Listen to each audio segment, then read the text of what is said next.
ओम शांति। आज सुनते हैं 9 जनवरी 1980 की अव्यक्त वाणी। आज की अव्यक्त वाणी का टाइटल है अलौकिक ड्रेस और अलौकिक श्रृंगार। आज बाबा ने मुरली में ब्रह्मा बाप ने बच्चों की रमणीक रंगत देखी। वो क्या देखी? दूसरा, समय प्रमाण भिन्न भिन्न ड्रेसेज और श्रृंगार सेट कौन से हैं।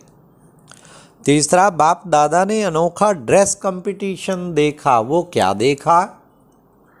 लास्ट, रावण के 10 शीश जो गाए हैं वो पीछे पीछे कब आएंगे। अब सुनते हैं 9 जनवरी 1980 की अव्यक्त मुरली, अलौकिक ड्रेस और अलौकिक श्रृंगार। आज बाप दादा विशेष चारों ओर के बच्चों की रमणीक रंगत देख रहे थे, जिसको देख मुस्कुरा भी रहे थे और कहीं कहीं विशेष हंसी भी आ रही थी। वह कौन सी रंगत थी?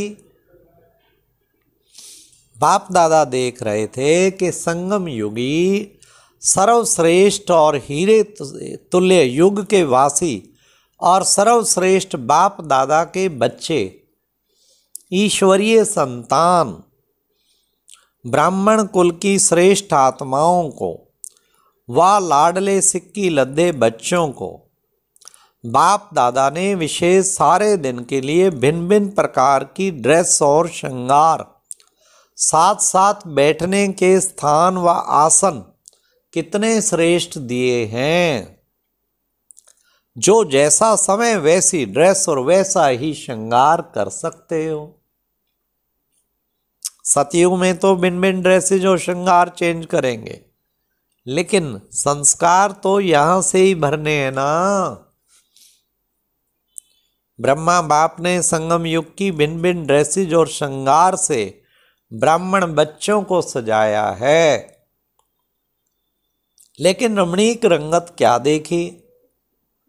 जो इतनी सुंदर ड्रेसेज और सजावट होते हुए भी कोई कोई बच्चे पुरानी ड्रेस, मिट्टी वाली मैली ड्रेस पहन लेते हैं। जैसी ड्रेस वैसा श्रृंगार। अमृत वेले की ड्रेस और श्रृंगार जानते हो? जानते हो? सारे दिन की भिन्न भिन्न ड्रेस और श्रृंगार जानते हो? भिन्न भिन्न टाइटल बच्चों को जो मिले हुए हैं, तो भिन्न भिन्न टाइटल की स्थिति रूपी ड्रेस और भिन्न भिन्न गुणों के श्रृंगार के सेट हैं। कितने प्रकार की ड्रेसेज और सेट हैं? जैसी ड्रेस वैसा श्रृंगार का सेट। और ऐसे ही सजे सजाए सीट पर सदा सेट रहो। वाह वाह बाबा। अपनी ड्रेसेज गिनती करो। गिनती की है? कितनी है? उसी टाइटल की स्थिति में स्थित होना, अर्थात ड्रेसेज को धारण करना। कभी, अब सुनो कौन कौन सी ड्रेस। कभी विश्व कल्याणकारी की ड्रेस पहनो, तो कभी मास्टर सर्वशक्तिवान की, और कभी सुदर्शन चक्रधारी की। जैसा समय वैसा कर्तव्य, वैसी ड्रेस धारण करो। साथ साथ भिन्न भिन्न गुणों के श्रृंगार करो। यह भिन्न भिन्न श्रृंगारों के सेट धारण करो। हाथों से, गले में, कानों में, मस्तक में यह श्रृंगार हो। मस्तक में स्मृति धारण करो कि मैं आनंद स्वरूप हूं। यह मस्तक की बिंदी हो गई ना, चिंदी चिंदी हो गई। मुख द्वारा अर्थात गले में भी आनंद दिलाने की बातें हों, तो यह गले की माला हो गई। वाह। हाथों द्वारा अर्थात कर्म में आनंद स्वरूप की स्थिति हो, यह हाथों के कंगन हो गए। कानों द्वारा ही आनंद स्वरूप बनने की बातें सुनते रहना, ये कानों का श्रृंगार है। पांव द्वारा आनंद स्वरूप बनाने की सेवा की तरफ पांव हों, अर्थात कदम कदम आनंद स्वरूप बनने और बनाने को ही उठे, यह पांव का श्रृंगार है। सेट धारण करना तो आता है ना, या कानों का पहनेंगे तो गले का छोड़ देंगे। वैसे भी आजकल दुनिया में सेट पहनने का रिवाज है। तो आपके इतने श्रेष्ठ श्रृंगार के सेट हैं, वह धारण क्यों नहीं करते हो, पहनते क्यों नहीं हो? इतनी सब भिन्न भिन्न प्रकार की सुंदर ड्रेसेस छोड़कर देहाभिमान के स्मृति की मिट्टी वाली ड्रेस क्यों पहनते हो? आज ड्रेस और श्रृंगार की कंपटीशन देखी कि कौन कौन से बच्चे सारा दिन सजे सजाए रहते हैं और कौन से बच्चे ड्रेस बदलने और पहनने और उतारने में ही लग जाते हैं। अभी अभी एक ड्रेस धारण करेंगे और अभी अभी वह ड्रेस उतार कर फिर घटिया ड्रेस पहन लेंगे। ज़्यादा समय श्रेष्ठ सुंदर ड्रेस पहन ही नहीं सकते। तो क्या देखा, कोई कोई बिल्कुल बदबू वाली ड्रेस भी पहन लेते हैं। बाबा पूरा चित्रण कर रहे हैं आज बाबा। कौन सी बदबू? देह के संबंध और देह के पदार्थों के लगाव की बदबू वाली ड्रेस। कोई गंदे चमड़े की ड्रेस पहने हुए थे, अर्थात क्रिमिनल आई की चमड़ी को देखने की, ऐसी गंदी चमड़ी की ड्रेस भी पहने हुए थे। हाँ, फिर और सुनिए, किसी की ड्रेस पर गंदे दाग भी लगे हुए थे। गंदे दाग अर्थात औरों के अवगुण अर्थात दाग को अपने में धारण करना। तो गंदे गंदे दाग वाली ड्रेस भी थी। किसी की ड्रेस तो बहुत खराब खून के दागों की थी। वह क्यों थी? बार बार विक्रम करना अर्थात आत्मघात करना, आत्मा की श्रेष्ठ स्थिति का घात करना। ऐसी ड्रेस वाले भी थे। अब सोचो, कहाँ सुंदर टाइटल के स्थिति की ड्रेस और कहाँ ये गंदी ड्रेस। श्रेष्ठ आत्माओं की ड्रेस भी श्रेष्ठ चाहिए। तो क्या देखा, कोई कोई बच्चे सारा दिन उसी श्रेष्ठ ड्रेस में श्रृंगार के सेट धारण करके सीट पर अच्छी तरह से सेट थे, और कोई बढ़िया ड्रेस धारण करते हुए भी, सामने होते हुए भी, धारण करना चाहते हुए भी धारण कर नहीं सकते थे।